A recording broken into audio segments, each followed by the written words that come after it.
오늘 창세기 8장 13절로 22절, 특별히 17절까지 18절까지를 중심으로 함께 절대적인 순종의 사람으로 빚으시는 하나님, 이런 제목으로 우리 새벽 예배에 이어서 말씀 함께 나누고자 합니다. 우리가 창세기를 요약해 보면은 이 원역사와 족장사로 나눌 수 있습니다. 원역사라고 하는 것은 창조, 타락, 노아 홍수, 그리고 바벨탑 사건을 의미하고, 족장사라고 하는 것은 하나님께서 한 사람을 선택하고 그 가문을 통해서 구원의 역사를 이루어 가시는데 특별히 네 인물이 중요하다. 아브라함, 이삭, 야곱, 요셉과 그의 형제들. 그래서 창세기를 요약하면 이렇게 요약할 수 있겠죠. 바로 이 사건 가운데 아주 중요한 노아 홍수에 우리는 끝자락에 도달해 있는 것입니다. 하나님은 공의로우시기 때문에 이 초기 인류의 패역함을 그대로 두실 수가 없으셨습니다. 그래서 이 땅의 죄로 더러워져 있기 때문에 죄인을 형벌하시고 죄로 인한 더러운 이 세상을 정결케 하시는 것입니다. 그래서 성경에 보면은 이 정결에 관해서는 크게 두 가지의 방식이 있는데, 하나는 물로 씻는 것입니다. 물로 부정한 것을 씻는 것이고, 두 번째는 예를 들어 전쟁에 나아가서 칼로 사람들을 죽이고 그러면 그 피로 그 칼이 더러워져 있는 것은 불로 정결케 해요. 그래서 주님께서는 이 첫 번째 인류의 부패함을 통하여 그 인간만 죄를 범할 뿐만 아니라 그들이 거하는 모든 곳을 이제 부정하게 만들었기 때문에 하나님께서 물로 정결케 하시는, 이 세상을 물로 정결케 하시는 하나님의 심판의 역사가 이루어지게 됩니다. 그렇다면 우리는 마지막 심판, 종말이라고 칭해지는 것은 불로 심판할 것을 추정해 볼 수 있죠. 그래서 우리가 베드로서나 다른 성경의 부분을 이렇게 살펴볼 때, 하나님께서 왜 불심판을 하시는지 우리가 구약을 통해서 보면은 이해가 됩니다.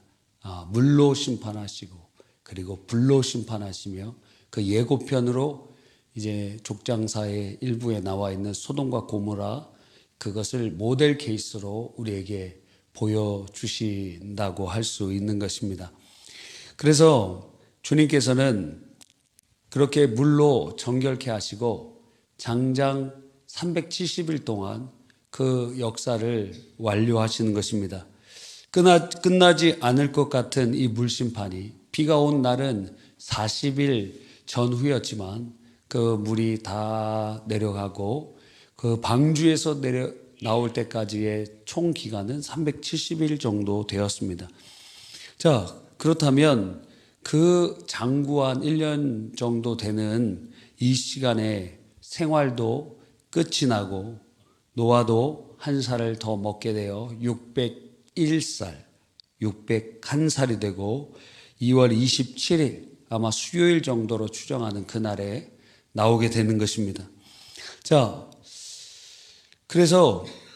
그런데 그가 나온 시점과 이 땅의 지면이 드러난 시점은 또 상당히 한 50일 정도, 한 40일 정도 차이가 있습니다.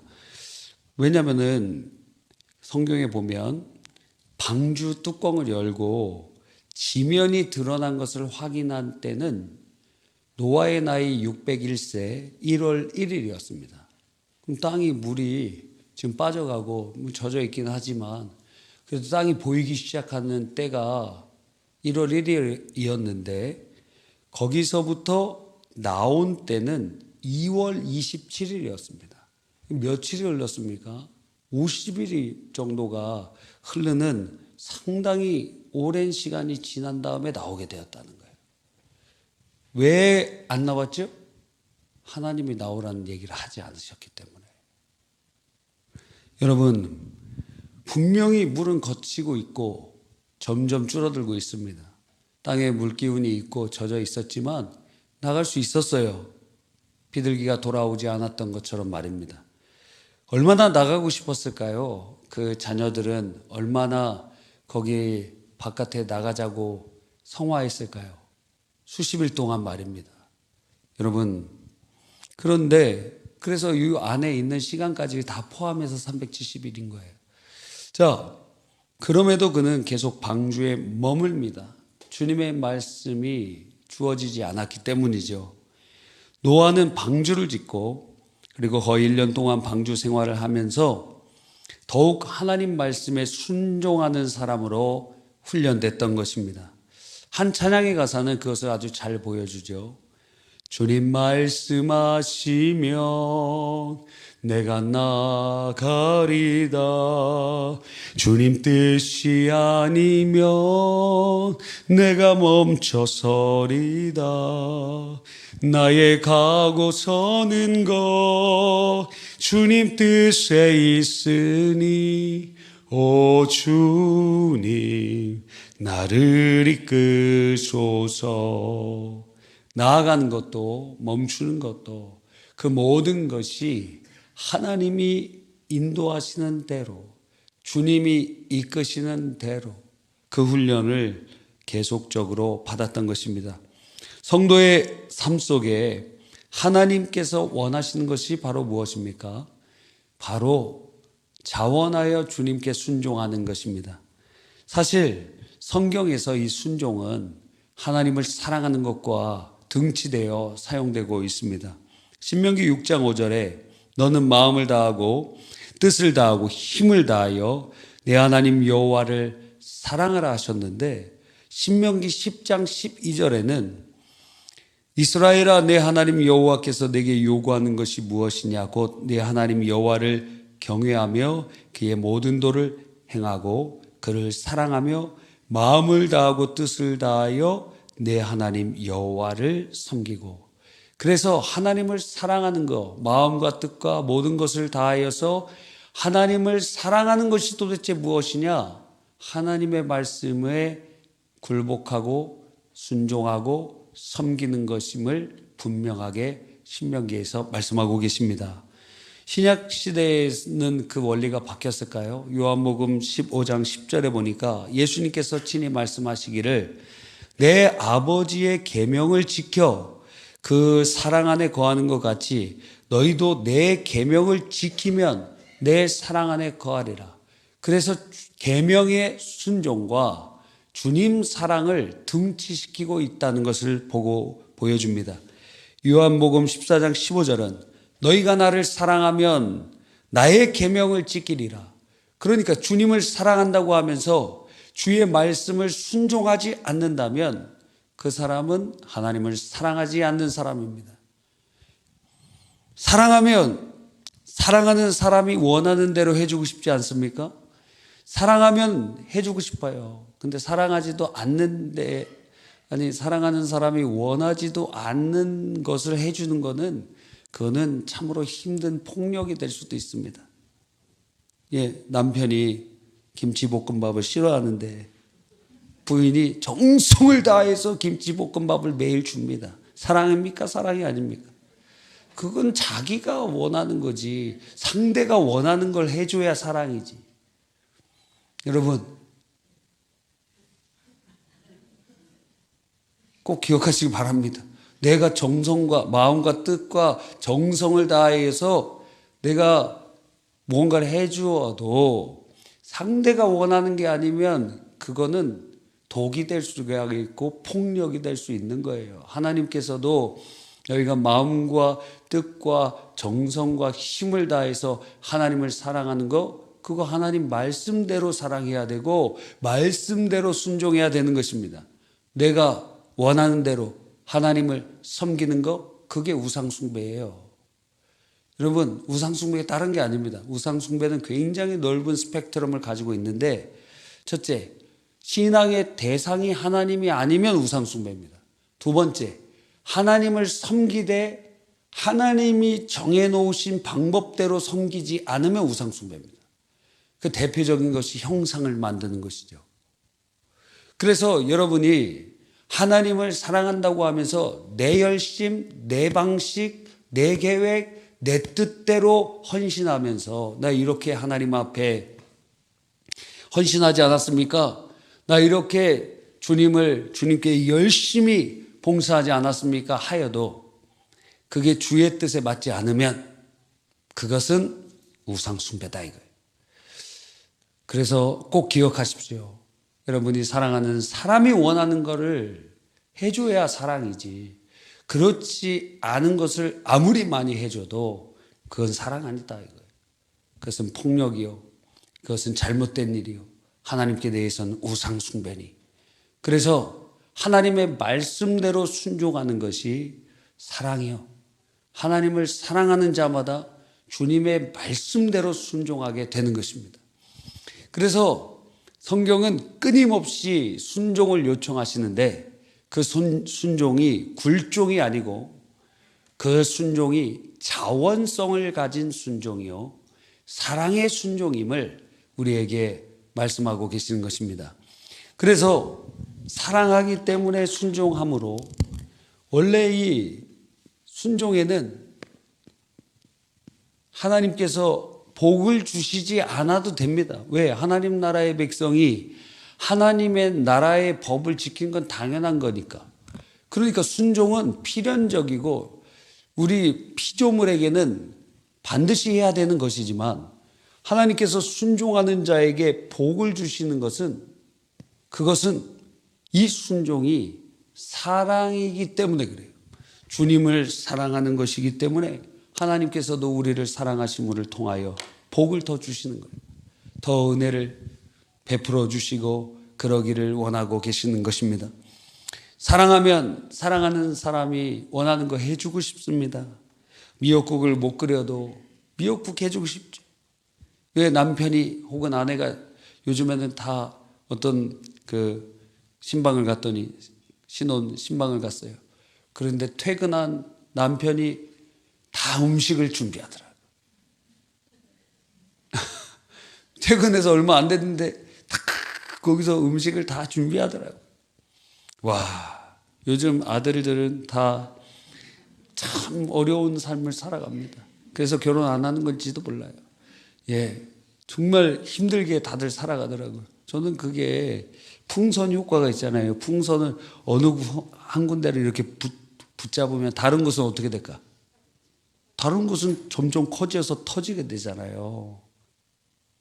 그래서 그렇게 집안에서 억압 받으면 상당히 외부에서 터질 확률이 높지 않을까 하는 불안감을 가지고 있습니다.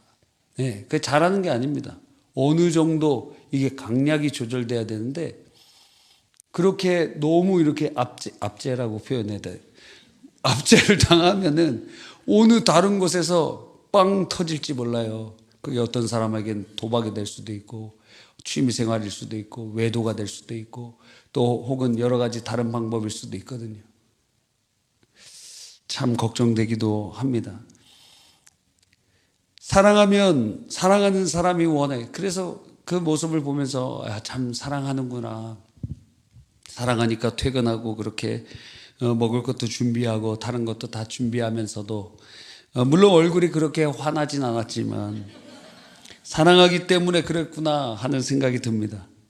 하나님께서는 그러한 순종을 원하시는 거예요. 자원하는 순종.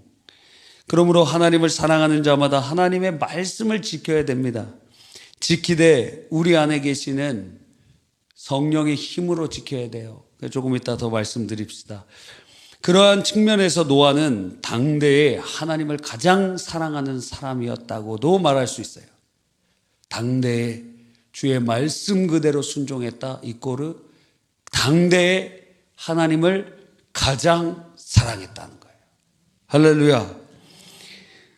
당대의 그 말은, 하나님을 가장 사랑했던 말은 반대로 표현하면 하나님께서 가장 사랑하는 사람이었다는 거예요. 여러분, 주님의 가장 사랑받는 사람 되고 싶지 않습니까? 하나님께서는 우리를 사랑하시며 동시에 우리의 사랑을 받기를 원하고 계시는 것입니다. 하나님은 그 사랑을 누구에게도 빼앗기지 않기를 원하세요. 이것이 바로 사랑의 독점성이에요. 그래서 사랑할 때는 질투가 따라옵니다. 만약 사랑을 하는데 독점하지 않고, 우리 하은이가 지금 남자친구 있어요?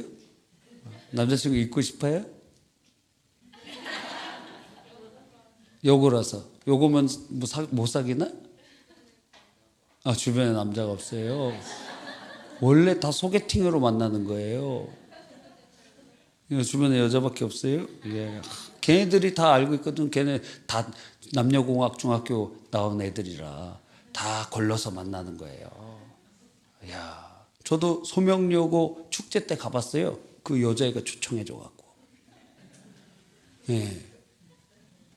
사귄 게 아닙니다. 어떤 목사님 딸이 친구였는데 그 친구가 우리 본인이 무슨 뭐 율동이 아니고 뭐 댄스 뭐 저기 한다고 오라 그래갖고 간 적이 있어요. 가보니까 다 남자애들 한 명씩 데리고 왔더라. 축제 언제입니까? 7월 18일? 아하. 거기 애들 딴 학교 애들 데리고 올 수 있잖아. 지금 못해요? 바뀌었군요. 상당히 많은 문제가 있었나 봅니다. 저 때는 안 그랬는데 말입니다. 참. 그때 저도 중학교, 고등학교 때 이렇게 돌아보니까, 예. 하여튼, 뭐, 할지 못할지 다 해봤습니다. 예, 뭐, 소개팅도 받아보고, 뭐, 옛날에 뭐, 진짜 PC통신 나갔을 때 채팅도 하고, 막, 거기서 만난 친구도 막 번개팅도 하고, 이야, 놀 거 다 놀아봤어요. 예. 그렇게 연애하고 싶어요? 자,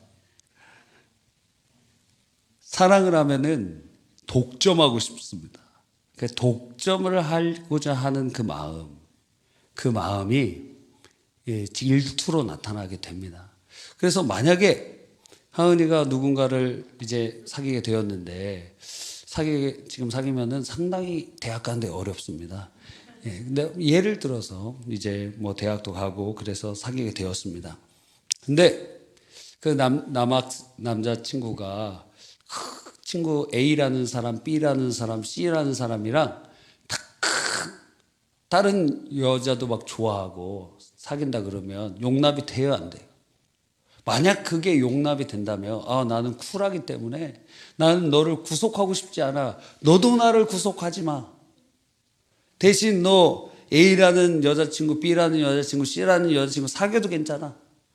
나도 그러니까 다 그렇게 다른 남자친구 사귈 수 있어. 우리 서로 이렇게 쿨하게 하자. 만약 그렇다면 아마 제 기억으로는 이상시인이 그 부인이 아주 뭐 그런, 제 정확히 기억인지 모르겠어요.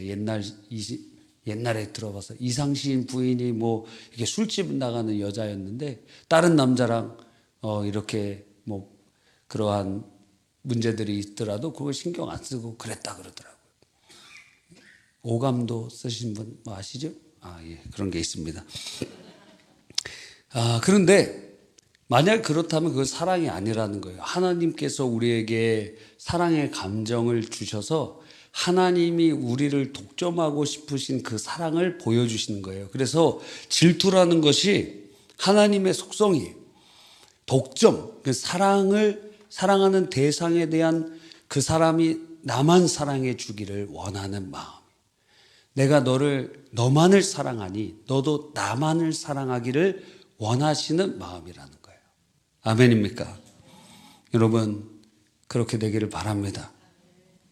그렇게 되길 바랍니다. 예. 여러 명 좋아하면은, 특별히 남자들은 상당히 위험해요. 거의 많이 이렇게, 왜 남자들이 이렇게 전도하기가 어렵고, 남전도회가 이렇게 어려울까 보니까, 남자들이 여성들보다 훨씬 이러한 타락의 문화권에 열려 있기 때문에 그래요. 그 중에 하나가 이 이성 문제, 성 문제, 이런 것들이 아주 활짝 열려 있었어. 열려 있습니다.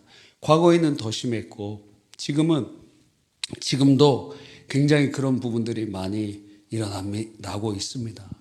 뭐 최근에 손흥민 씨도 막 지금 법정 다툼이 있고 그러는 뉴스를 보잖아요. 그렇죠? 그런 문제들이 많이 있고 많이 여러 가지로 유혹이 많이 있어서 걸려 넘어지고 쓰러지는 경우들이 많습니다. 생리적으로도 남자와 여자가 다르기도 하고, 그리고 상당히 이 남자들이 여자들보다 먼저 창조되었기 때문에 절제력이 부족해. 구형이라.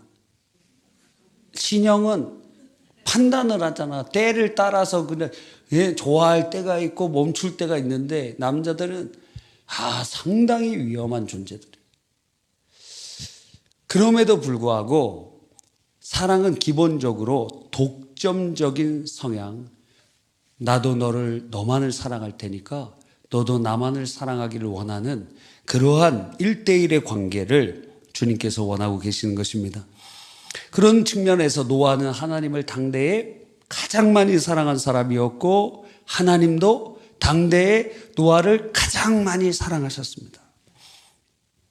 그것이 노아의 방주의 순종으로 나타나고, 그 모든, 심지어 이 문이 열리고 물이 빠지는 것을 보는데도 하나님이 말씀하시기 전엔 움직이지 않는 모습을 통해서 우리는 발견하게 되는 것입니다. 하나님께서는 우리가 하나님만을 사랑하기를 원하세요. 다른 신을 섬기는 것, 그래서 그것을 영적 간음이라고 하시고, 그 죄에 대하여 질투하시는 하나님께서 아주 미워하십니다. 3, 4대까지 저주하시겠다 그랬어요. 그렇죠. 그러니까 여러분도 이렇게 사랑을 하고 있는 상대방이 배신을 하면 팍 화가 나고 그러는 것처럼 말입니다. 그래서 주님께서는 다른 사람이나 그 어떤 것도 주님보다 더 사랑하면 안 된다고 말씀하세요. 마태복음 10장 37절에 아버지나 어머니를 나보다 더 사랑하는 자는 내게 합당하지 아니하고 아들이나 딸을 나보다 더 사랑하는 자도 내게 합당하지 아니하며. 요한일서 2장 15절에 보니까 이 세상이나 세상에 있는 것들을 사랑하지 말라. 누구든지 세상을 사랑하면 아버지의 사랑이 그 안에 있지 아니하니라. 그러니까 누구든지 다른 사람이든지 어떠한 물건이든지 사상이든지 이 세상에 속해 있던 모든 것들을 주님보다 더 사랑하는 것을 주님은 질투하십니다. 용납하지 않으시고 우리가 주님만을 사랑하기를 원하고 계시는 것입니다. 여러분, 그러므로 우리는 하나님의 그 독점적인 사랑 가운데 우리도 주님을 사랑해야 됩니다. 주님을 사랑하면 그 사랑 안에서 다른 모든 것들의 질서가 회복이 돼요. 그래서 이 불신 남편들이 너 나를 사랑하냐? 하나님을 사랑하냐? 둘 중에 하나 선택하라. 그럴 때가 있어요. 그러면 남편을 선택하면 어떻게 되느냐? 참된 사랑의 그 아름다움의 열매를 맺지 못해요. 남편과의 관계는 유지될 수 있을지 몰라도 하나님 안에 사랑의 그것이 끊어지면 참 사랑을 느낄 수가 없습니다. 그런데 하나님을 가장 사랑하고 그 사랑 위에 거하면 남편과의 관계, 아내와의 관계, 자녀와의 관계 모든 것이 조화로운 퍼즐이 맞히듯이 젠가를 이렇게 쌓아놓을 때 그것이 제대로 딱 쌓아놓을 때는 흔들리지 않듯이 하나님을 사랑하는 그 사랑 위에 그 모든 관계의 사랑이 정립이 되면 참된 사랑을 누릴 수 있게 되는 것입니다. 근데 하나님을 사랑함이 없이, 하나님을 가장 사랑함이 없이 그곳에 다른 것이 있으면 그것은 울퉁불퉁한 것처럼 되어서 그 위에 무엇인가 다른 사람과의 관계들을 쌓아놓을 때 무너지게 되는 거예요. 참된 행복을 누릴 수 없습니다. 참 사랑을 경험할 수 없습니다. 그래서 우리는 이 순서가 중요하고 이 질서가 중요하다는 것을 알기 때문에 이 철야에 오신 줄 믿습니다. 하나님을 사랑하는 것, 하나님의 사랑 위에 사랑을 쌓아갈 때 참된 인간관계의 사랑을 누릴 수 있고, 그리고 이것은 선택사항이 아니고 필수사항임을 우리에게 알려주고 계시는 것입니다. 그래서 고린도전서 12장 22절에 보면 만일 누구든지 주를 사랑하지 아니하면 저주를 받을 것이라. 성경은 그렇게 말씀하셨어요. 내가 너를 사랑하는데, 그런데 너도 나를 사랑하길 원해. 근데 이거는 해도 되고 안 해도 되는 게 아니에요. 안 하면 형벌이 있어요. 그러면 그 사랑은 어떻게 해야죠? 순종으로 하는 것입니다. 우리는 노아의 특징을 새벽 시간을 통해서 살펴보았습니다. 노아는 어떤 사람이죠? 성경에 보니까 의인이다. 당대의 완전한 자다. 그리고 하나님과 동행한 자라. 그리고 하나 더 추가하면 하나님의 말씀을 다 준행한 자였다 말씀하고 있습니다. 구약 성경에 말하는 의인은 어떤 사람입니까? 의인은 자기의 의를 가지고 구원받는 사람을 나타내는 것이 아니에요. 아마도 하나님과의 관계 속에서 그 관계가 유지되고 있으면서 주의 말씀을 청종하려고 하는 사람인 것을 의미하는 것 같아요. 왜냐하면 이 의인이라고 칭해지는 노아가 나중에 자기의 손자를 저주하고 술에 취한 그러한 알코올 중독에 빠지게 되거든요. 술 취하지 말라 이는 방탕한 것이라 그랬는데 방탕함이 있어요. 그런데 그 사람 의인이라고 얘기해요. 그러니까 자기 스스로 구원받을 수 있는 의인이 아니고 아마도 따옴표, 그 수많은 사람 중에 하나님을 잘 섬기는 어떤 사람, 그런 의미, 혹은 하나님이 보시기에 그 중에 그래도 하나님과 교제하는 그런 사람을 의미하는 것 같아요. 동시에 성경 노아를 쭉 살펴보면은 이 사람이 의인이라고 칭해지는 것은 다름 아닌 당대에 다 메시아가 올 것을 믿지 않았는데 이 사람만이 창세기 3장 15절에 여자의 후손으로 뱀의 머리를 상하게 하는 그 예수 그리스도, 오실 예수 그리스도를 바라보며 믿은 유일한 사람이었다는 것을 의미하기도 하는 거예요. 그래서 구약에서 의인이라고 칭하는 사람들은 첫 번째 그리고 두 번째 이 모든 것을 다 살펴봐야 됩니다. 여러분, 우리가 수요일 새벽에 살펴본 것처럼 노아는 하나님께 절대적인 순종을 나타냅니다. 개인이 할 수 없을 것 같은 폭이 150m 되는 그러한 길이가 150m나 되는 엄청난 방주를 한 사람이 짓습니다. 또 짐승들을 방주에 넣어야 되었어요. 하나님께서 방주까지 이끌어 주셨지만 그런데 그것을 또 넣는 일, 그 안에 배치하는 일은 또 다른 일이에요. 뿐만 아니라 주님께서 7장 2절에는 정한 짐승은 7쌍, 부정한 짐승은 2쌍 그렇게 하셨는데 9절에는 암수 1쌍씩만 주님이 이끌어 오신 것처럼 기록되어 있어요. 그러면 정한 짐승 6쌍은 자기가 찾아서 다시 넣어야 돼요. 여러분, 뿐만 아니라 자기의 먹을 것과 그 노아의 배에 타 있는 동물들이 먹을 식량을 마련해야 됩니다. 얼마나 많이 마련해야 될까요? 그리고 그 동물들이 들끓는 곳, 거긴 뱀이 있었을까요? 뱀도 있었습니다. 도마뱀도 있었을까요? 도마뱀도 있었습니다. 흉측한 동물들도 있었습니다. 호랑이도 있었을까요? 있었을 거예요. 사자도 있었을까요? 사자도 있었을 거예요. 거기 갔다가 잘못하면 죽을 수도 있어요. 방주 안에. 방주에 있는 것 자체가 사실상 구원받는 길처럼 안 느껴질 수도 있습니다. 거기 들어가면 죽을 수도 있거든. 방주에 들어가면 거기 뱀이 언제 잠잘 때 물을 수도 있고, 매가 와서 눈 파먹을 수도 있고. 이런 생각은 한 번도 안 해보셨죠? 당시의 동물들은 아주 착했더라. 그러니까 방주 안에 들어가는 것 자체도 목숨을 걸어야 돼요. 넣는 것도 힘들지만. 어쩌면 경계병을 세워놨을지 모릅니다. 아들 셋이 있었는데 아들한테 너는 오늘 밤에 보초 서는 역할이야. 왜? 동물들, 특별히 이 육식 동물들은 야행성이 많거든. 그러니까 오늘은 너가 보초 서는 거야. 보초 섭니다. 동물들이 또 이탈할까? 예? 각각 칸마다 넣어놨지만 이탈할까? 또 다음 날은 둘째 아들이, 그 다음 날은 셋째 아들이 보초서라고 했을지도 모릅니다. 성경에 나와 있는 건 아니에요. 그러니까 방주 안에 들어가는 일 자체도 우리는 막 엄청 쾌적하고 좋았을 것 같지만 거기에 막 똥도 싸고 오줌도 싸고 막 배멀미하는 곰이 막 토하기도 하고 그러는 거 난장판이야. 거기서 다 질병으로 죽지 않으면 다행히. 난장판이야. 여러분 돼지나 소 키우는 데 가보셨어요? 바닥 어때요?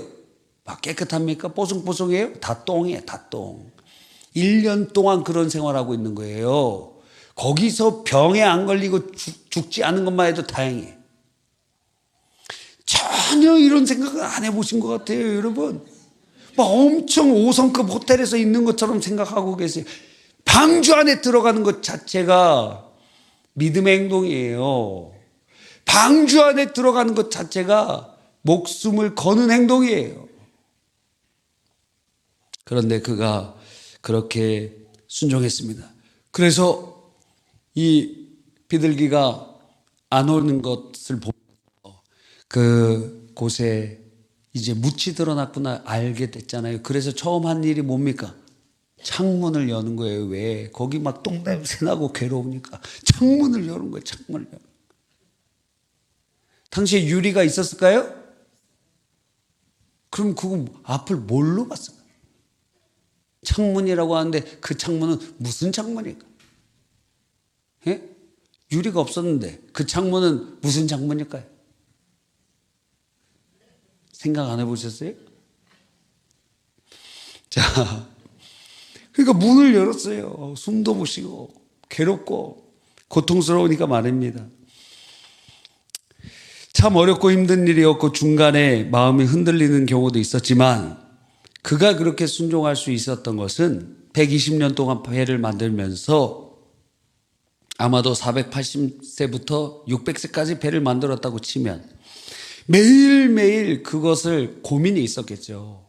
이렇게 내가 120년 지났는데 비가 안 내리는데 이렇게 쨍쨍한 날에 비가 내린다? 참 고민할 때도 있었을 것입니다. 그럼에도 불구하고 그가 순종했던 것은 하나님을 사랑했기 때문이고 그 사랑이 매일 유지됐던 것은 그가 하나님과 동행하는 사람이었기 때문입니다. 신자의 삶 속에서도 이것은 매우 큰 의미를 가지고 오죠. 우리는 예수님을 믿고 회심함을 통하여 하나님이 우리를 얼마나 사랑하시는가를 깨달았습니다. 그 사랑의 정점에 십자가가 있습니다. 우리는 십자가 앞에서 그 아래서 얼마나 울었습니까? 주님이 얼마나 우리를 사랑하시는지 그 십자가 앞에서 흘린 눈물이 얼마나 크고 놀랍습니까? 우리도 그래서 하나님을 사랑하는 사람이 되었습니다. 그런데 주님을 사랑하는 사람은 주님의 말씀에 순종하는 것이에요. 그러기 위해서 매일매일의 순종의 삶을 위해서 우리에게 동시에 그것이 매일 주님을 사랑하는 것이기 때문에 매일매일 주님을 사랑한다? 그것은 매일매일 주님의 말씀에 순종한다는 거예요. 그러기 위하여 우리에게 노아는 메시지를 주는 것입니다. 바로 주님과 동행해야 된다는 거예요. 매일 주님과 동행하는 삶이 매일 주님을 사랑하는 삶의 원천이요 매일 주님께 순종하는 삶의 기본이 되기 때문에 그런 것입니다. 그래서 우리가 새벽 기도도 매일 있고 예배도 이렇게 자주 있는 것입니다. 매일 주님과 동행하는 삶, 매일 주님 앞에 경건의 삶을 살고 특별히 기도하는 삶, 이것이 그래서 중요합니다. 시간과 장소를 정해놓고 은혜를 경험하는 그 기도가, 주님과 동행하는 이 기도가 있어야 되는 것이죠. 그래서 기도의 삶. 근데 이 기도할 때 주님과 깊은 경험들이 매일매일 있어야 돼요. 눌리면 안 됩니다. 기도문이 막 눌리고 기도가 안 되면 안 됩니다. 기도가 잘 돼야 돼요. 안 되면 금식하면서라도 돌파해야 됩니다. 예, 기도하는데도 맨날 눈물이 나는 건 아니지만, 기도의 문이 열리고 마음이 감동이 되고 성령이 임하시고 뜨거워지고 눈물이 쏟아지고, 하여튼 어떤 방식을 통해서든지 매일 기도의 삶을 하고 매일 기도문이 열려야 되는 것입니다. 또한 주님과 동행하는 삶은 이렇게 정한 시간, 정한 장소에 매일 최소 1시간 이상씩은 그렇게 기도해야 되지만, 동시에 매 순간 우리 안에 계신 성령님과 교제하면서, 교통하면서 주님께 묻고 주님을 환영하고 초청하고 모셔드리는 그러한 삶을 살 때 우리는 항상 성령의 집에 동행할 수 있게 되는 것입니다. 이렇게 성령님과 우리 안에 계신 주님과 동행하고 교제하게 되면, 그렇게 교제할 때 주님 마음이 내 마음이 되고 내 마음이 주님 마음이 돼요. 분리되지 않아요. 옛날엔 내 뜻이 있고 주님 뜻이 있어서 이것을 갈등하면서 순종할 때 어려움이 생기는데, 이제 내 안에 계신 주님 뜻대로 주님과 교제하고 주님 사랑하고 그렇게 되면 주님 마음, 내 마음, 내 마음, 주님 마음이 되는 것입니다. 이때 예수님께서 말씀하시기를, 내 말이 너희 안에 거하고 너희가 내 안에 거하면 무엇이든지 원하는 대로 구하라. 그리하면 이루리라. 그래, 왜? 주님 뜻이 내 뜻이 되니까. 주님 뜻 내 뜻 되고 내 뜻 주님 뜻 되니까 그 사람의 기도는 다 응답받는 것입니다. 왜? 다 주님 원하는 대로 기도하니까. 할렐루야. 그렇게 되면서 이제는 주님 뜻 내 뜻 되고 내 뜻 주님 뜻 되고, 그 단계가 성령에 충만한 상태가 되는 것이에요. 그래서 자원적으로 나는 내가 원하는 걸 하는데, 그런데 그것이 자원적으로 하나님을 사랑하는 일이 돼요. 내가 원해 주님 사랑하는 거, 내가 원해 주님 순종하는 거, 내가 원하는 것이 주님이 기뻐하시는 것이요, 내가 원하는 것이 주님을 미소짓게 하는 것이, 그게 원해요. 나의 소망이. 수영로 교회에 정필도 목사님 돌아가셨는데, 그분이 어렸을 때부터 하나님 앞에 큰 축복을 받았는데, 그분은 쓰고 남음의 축복을 받았어요. 항상 그래요. 그리고 무슨 문제가 있으면 빨리 그 주간 안에 해결하려고 그래요. 그래서 기도하고 기도해도 안 되면 막 금식하고 모든 문제를 그 주간 안에 다 해결하려고 하나님 앞에 막 갈망하고 그렇습니다. 근데 하나님께서 그 목사님을 축복하신 것을 본인이 자기의 인생을 돌아보면서, 하나님은 왜 이렇게 나를 축복하셨는가 돌아보니까 한 가지라는 거예요. 자기 안에 하나님이 주신 생각이 무엇이냐면, 내가 어떻게 하면 하나님을 기쁘시게 할 수 있을까? 어떻게 하면 하나님 기쁘시게 할 수 있을까? 거기에 모든 인생의 초점을 맞췄다는 것입니다. 참 어려운 가운데 공부, 가정 형편도 어려웠는데, 그런데 공부를 잘했나 봐요. 공부를 열심히 하면서 서울대 입학서를 냈습니다. 그런데 그때 뭐라고 기도했냐면, 하나님, 서울대 반드시 합격하게 해주세요. 이렇게 기도 안 했어요. 하나님이 기뻐하시면 서울대 합격시켜 주시되, 그냥 합격시켜 주는 거 아니라 장학금도 주십시오. 그런데 만약 하나님 기뻐하시지 않으면 떨어지되, 확실히 떨어지고 완전히 떨어지게 해 주십시오. 왜? 붙어도 떨어져도 하나님이 기뻐하시면 그것으로 만족하기 때문에 그래요. 여러분, 그러니까 하나님께서 복을 주시는 거예요. 군대에 갔는데, 군대에 군종 목사인지 하여튼 군종병으로 갔는지, 하여튼 내가 군대에서 하나님을 기쁘시게 할 게 뭘까? 군대에서 내가 여기 있는 장병들에게 복음을 전하면 되겠구나. 그래서 그분이 어떻게 했냐면 보초 서고 있는 막 밤에 보초 쓰잖아요. 그때 거기 초소들을 다니면서 허락을 받아서 초소들을 다니면서 따뜻한 커피 혹은 차를 대접하면서 거기서 상담도 해주고 기도도 해주고 그런 일을 군대에서 처음 시작했어요. 나중에는 그거 이제 확대되게 되었는데 말입니다. 그래서 열심히 그곳에 군인으로 있을 때 열심히 그렇게 했어요. 왜? 하나님이 제일 기뻐하시는 일이 그 일이라고 생각했기 때문에. 하나님이 기뻐하시는 일만 하려고 노력한 거예요. 이거 하면 하나님 기뻐하실까? 저거 하면 하나님 기뻐하실까? 하나님 기뻐하시는 일에만 몰두했어요. 일단 하나님 축복을 주시는 것입니다. 여러분, 우리도 마찬가지 아닙니까? 그래서 성령님과 동행하면 내가 어떻게 하면 하나님 기쁘신 일을 할까? 그런 마음이 돼 있어요. 주님 마음, 내 마음이 되는 거예요. 그러면서 성령님이 우리를 다스리고 통치하시는 것입니다. 근데 그 통치가 강압이 아니고 도덕적 통치. 우리가 자원하여 주의 말씀에 순종하도록 이끌어 가시는 것입니다. 그래서 하나님이 그 갈라디아서 5장에 보면 성령을 따라 행하라. 그리하면 육체의 욕심을 이루지 아니하리라. 성령을 따라 행하는 것, 그것이 바로 전제가 있는 거예요. 주님과 동행하는 기도의 삶이 매일 계속될 때 주님 마음 내 마음 되고 내 마음 주님 마음 되니 내 기쁨이 주님의 기쁨, 주님의 기쁨이 내 기쁨.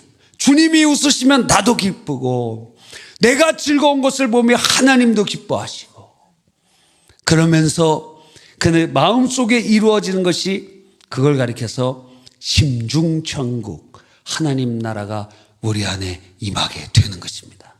성령이 우리 안에 거하시면서 우리를 다스리시고 그 다스림은 강압이 아니고 하나님 나라의 축복이 임하게 되는 것입니다. 여러분, 그래서 기도해야 되는 거예요. 매일매일 이 노아가 하나님 앞에 절대적인 순종의 사람이 되었고 방주가 지금 멈춰 있는데도 지금 물이 빠져가는 것을 보면서도 1월 1일 날 먼저 보았다니까요. 창문을 열고. 그런데 2월 27일 날 비로소 나가게 된 것도 하나님의 말씀에 순종하게 따라가는 거예요. 어떻게 그렇게 되었는가? 어떻게 그런 순종의 사람이 될 수 있었는가? 그는 하나님과 항상 동행하던 사람이었기 때문인 것입니다. 그러므로 우리도 매일 기도해야 돼요. 오늘 철회에 오신 여러분들도 너무 다행입니다. 내일 새벽 기도를 대체하잖아요. 만약 없었으면 내일도 나왔을 거예요. 얼마나 감사해요. 매일 지금 토요일 기도 땡겨서 지금 하고 있습니다. 예, 내일도 또 여러분 각양각조에서 기도하고 주일날 또 예배를 통해서 하나님을 영화롭게 하고 하는 것입니다. 왜 교회에서 여러분을 우리 교회는 특별 새벽 기도도 너무 많아. 다 세어보면 한 100일 넘을 겁니다. 1년에. 그렇죠. 3분의 1을 하는데 그건 특별이라고 할 수 없지. 그렇죠. 왜 특별 새벽 기도합니까? 여러분이 평소에 주님과 동행하는 사람이 되기를 원하기 때문입니다. 그래서 저의 한 가지 소원, 1차 소원이에요. 나중엔 바뀔지도 모르지만 300명이 현장에서 매일매일 기도하는 거예요. 매일매일. 물론 지금 300명 이상 기도하고 있습니다. 왜? 영상으로 기도하는 분들이 300명 넘어요. 우리가 다 합치면, 현장에 있는 사람이랑 다 합치면. 근데 그걸로 안 된다. 온라인 합치면 1000명! 현장 300명! 기도원에 300명 용사처럼. 매일 300명이 나와서 기도하기를 원해요. 이야. 그러면 그렇게 되기 위해서는 우리 천사찬양단 우리 역할이 아주 크지 않습니까? 2부의 출석률은 천사찬양단이 상당히 담보하고 있다는 거예요. 그러면 1부에도 3부에도 성가대가 딱 서주면 각각 조직이 한 300명 될 수 있겠다 하는 생각이 들더라고요. 이야. 여러분, 왜 교회에서 그렇게 할까요? 그래서 맨날 교회 가면 믿지 않는 배우자는 말합니다. 아주 똑같은 레토릭이야. 미쳤다는 거, 미쳤다고. 예? 미쳤다고. 아니면 환자라 그래요. 병 걸렸다고. 환자예요. 저 예수 환자. 예수 환자 됐다고. 제정신이 아니라고. 그렇게 얘기합니다. 아마 여러분도 오늘 비가 많이 와서 새벽에 올까 말까 3부 때 보니까 상당히 출석률이 변화가 있더라고. 오늘 하루 종일 비가 오지 않았습니까? 절에 갈까 말까. 상당히 여러분 고민 많이 하셨죠. 근데 왜 교회에서 이렇게 아니 특별 새벽기도 기간은 철야도 하지 말지. 왜 이런 철야도 하고 여러분을 이렇게 달달 볶을까요? 그게 다름이 아니라 하나님과 동행하는 사람이 되도록 만들기 위해서예요. 하나님과 동행해야 됩니다. 그래야 하나님을 사랑하는 사람이 되고 하나님의 말씀에 순종하는 사람이 되고 하나님을 기쁘시게 하는 사람이 되고 하나님을 기쁘시게 하는 사람에게 하나님 복 안 주시겠습니까? 복을 달라고 할 필요가 없어요. 하나님이 알아서 다 채워주세요. 할렐루야. 그러니까 주님과 동행하는 사람. 우리 이 학생들 여기 앞에 상당히 많았는데 다 어디 갔습니까? 예? 다 어디 갔어요? 다 여기저기 다 흩어져 갖고 다 있고 또 은혜가 떨어졌다는 얘기지. 은찬이 화이팅. 큰 복을 받으시기 바랍니다. 여러분, 근데 우리가 만약 주님의 일을 하는데도 이 노아가 순종했다 그랬잖아요. 근데 만약에 하나님의 동행함 없이 순종했으면 어떻게 됐을까요? 두 가지 결과가 나왔을 것입니다. 순종은 순종했는데 하나님과 동행하지 않은 상태에서 순종했다. 그거는 하나님 사랑을 나타낼 수가 없어요. 그러니까 즉 순종의 삶은 기도와 연결이 되어 있어야 된다. 그렇지 않으면 이 두 가지 부작용이 나오는데, 첫째, 하나님을 월권할 수 있습니다. 왜? 내가 원하는 대로 순종할 수 있기 때문에. 그 우상숭배라 그랬죠. 하나님을 월권하는 것. 우리는 기도하지 않고 내 계획대로 선한 일도 할 수 있고 내 방식대로 봉사할 수 있고 내 능력으로 내가 가진 자원으로 섬길 수도 있습니다. 그런데 만약 그렇게 된다면 그 하나님과 상관없는 거예요. 하나님의 계획, 하나님의 방식, 하나님의 능력, 하나님의 자원으로 해야지. 그런데 그렇지 않고 내게 있는 것이 다 내 건 줄 알고 하면은 그것을 가리켜서 시혜라고 가르쳐 드렸잖아요. 시혜. 은혜를 나눠준다는 거예요. 시혜. 시혜. 한자를 몰라서 제가 이렇게 적어주는 겁니다. 시혜. 내가 왕인 자리에서 내가 너희들한테 베풀어 주겠다는 것입니다. 예를 들어 우리 3부 때 우리 중고등부 학생들이 이렇게 많이 나옵니다. 그죠? 감사해요. 근데 어떤 분이 우리 중고등부에서 간식도 좀 준비하고 그런 것 같습니다. 요즘에는 뭘 준비하는지 모르겠어요. 포스트 이런 거 준비하나요? 네? 토스트는 안 해주고? 예, 하여튼 포스트를 먹는 것 같습니다. 예. 저는 켈러그랑 포스트 이렇게 있으면 포스트만 먹습니다. 왜? 켈러그는 그 약간 이단적인 데서 나온, 켈러그라는 사람이 약간 그 사이비 종교 교주 같은 사람이었어요, 원래. 예. 그래서 이렇게 대체 의사였는데, 포스트는 사실 포스트도 나쁜 사람이에요. 왜? 켈러그가 원래는 그 병원에서 환자들 그렇게 기력 회복하기 위해서 이 켈러그를 그 시리얼을 만든 거거든요. 근데 그 병원에 포스트가 입원했어요. 그래서 나와갖고 만든 게 포스트야. 표절한 거지. 사실 포스트 먹으면 안 되는데 딴 걸 먹어야 되겠죠. 정의로우려면은. 제3의 제품을 먹으면 되는데 하여튼 켈로그는 안 먹습니다. 그런 이유에 약간 그 사이비 종교 비슷한 그런 곳에서 먼저 시작돼서 지금도 그렇다는 건 아니지만 마치 뭐 일화에서 뭐 맥콜 만들고 저도 맥콜 마시고 싶은데 지금까지 안 마십니다. 왜? 일화에서 만들어갖고 안 마셔요. 근데 사실 뭐 이렇게 따지면은 삼성 핸드폰도 쓰면 안 되지. 왜? 삼성 거기는 원불교를 엄청 지원하거든. 예, 삼성 홍라리 여사 계열이 다 원불교 계열이거든. 애플도 쓰면 안 되지. 왜? 애플 팀 쿡이 동성애자니까. 그렇게 하면 못 쓴다는 거예요. 다 못 쓰고 예수 안에서 예수님의 십자가의 보혈의 공로 의지하여 그냥 쓰면 되는데 지금 알면서는 못 쓰겠다, 못 먹겠다 이거예요. 알면서는 왜 딴 거 먹으면 되니까. 자, 그래서 우리에게 주신 것은 모든 것이 다 하나님의 것이에요. 그런데 하나님의 것인데 내가 준다라고 생각하면은 내가 왕이지. 그래서 시의 의식을 가지고 있는 사람의 헌신은 전부 가증스러운 헌신이 되는 거예요. 그래서 여기 아침에 아이들이 이렇게 다 이렇게 섬기고 있는데 어떤 분이 오늘 이 어린이들 아니죠? 어린이들은 요즘 초등학생들은 별로 잘 안 나오는 것 같아요. 초등학생이 나와야 됩니다. 하여튼 이 학생들 너무 귀하니까 만약에 아침에 좋은 비싼 음식 뭐가 있을까요? 하여튼 호텔에서 뷔페 그걸 뭐라 그러죠? 예.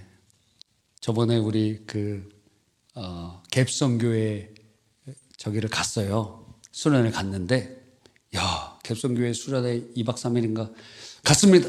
거기 세중앙교회에서 호스트가 돼갖고 거기서 이제 돈을 다 내시고 그랬는데 어떻게 했냐면 우리 한두 명이 아니에요. 상당히 많은 사람들을 한 5성급 호텔에다가 다 넣어줬어요. 그리고 매일 매끼 식사가 출장 뷔페. 와, 매끼 식사가.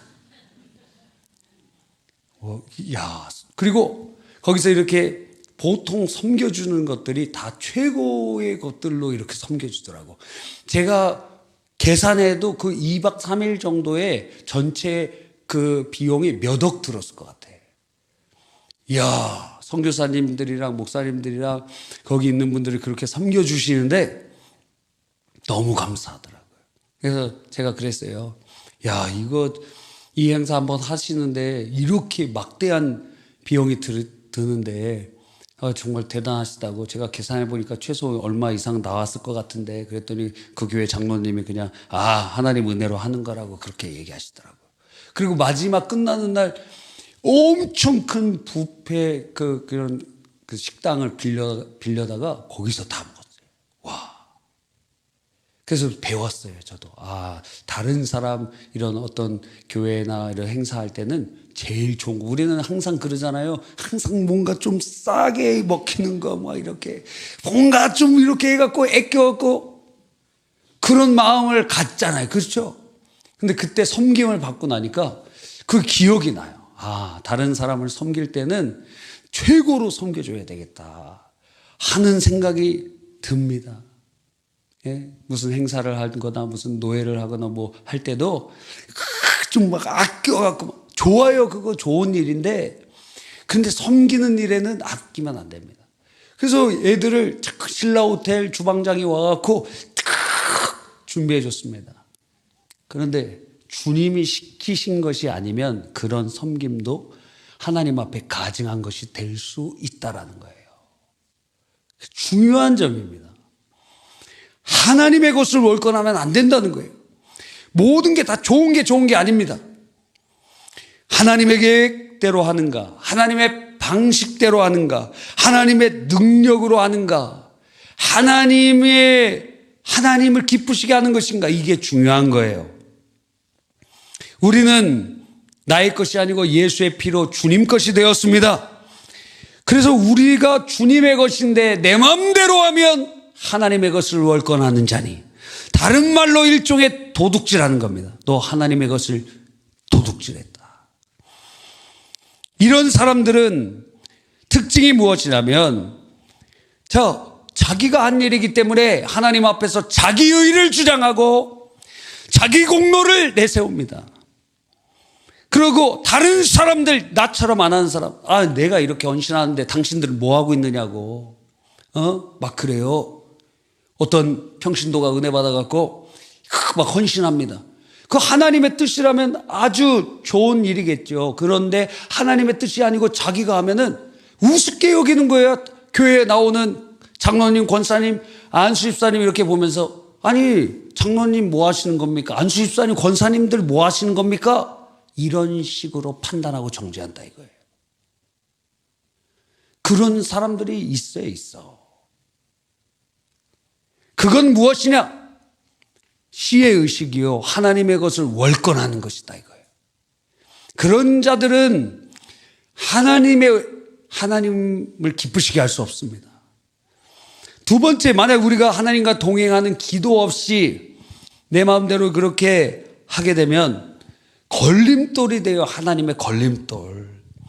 하나님의 걸림돌이 되는 경우들이 있어요. 그래서 우리들은 항상 기도하면서 주님께 순종하되 내 마음대로 되는 것이 아니라 하나님, 주님보다 앞서서 월권하는 자가 되지 않게 하시고 뒤처져서 걸림돌 되지 않도록 하나님 역사하여 주시옵소서. 노아는 딱 주님이 원하시는 때에, 딱 주님이 원하는 시간에, 딱 주님이 원하시는 방식대로 했어요. 물이 다 그쳤는데도 주님이 원하시는 때가 오지 않을 때까지 멈춰 있었어요. 하나님이 나가라고 할 때 나갔어요. 여러분, 그것이 바로 참된 주님의 백성의 삶이 되는 것입니다. 하나님을 사랑하는 사람은 하나님께 순종합니다. 그런데 그 중간에 반드시 통과해야 되는 것이 하나님과 동행하는 것, 곧 기도의 삶이라는 것입니다. 할렐루야. 그래서 기도해야 되는 거예요. 그래서 여러분에게 기도를 초청하는 것입니다. 그래서 끊임없이 기도하라고 얘기하고 끊임없이 기도의 자리로 초청하고 끊임없이 여러분과 함께 기도하려고 하는 것입니다. 할렐루야.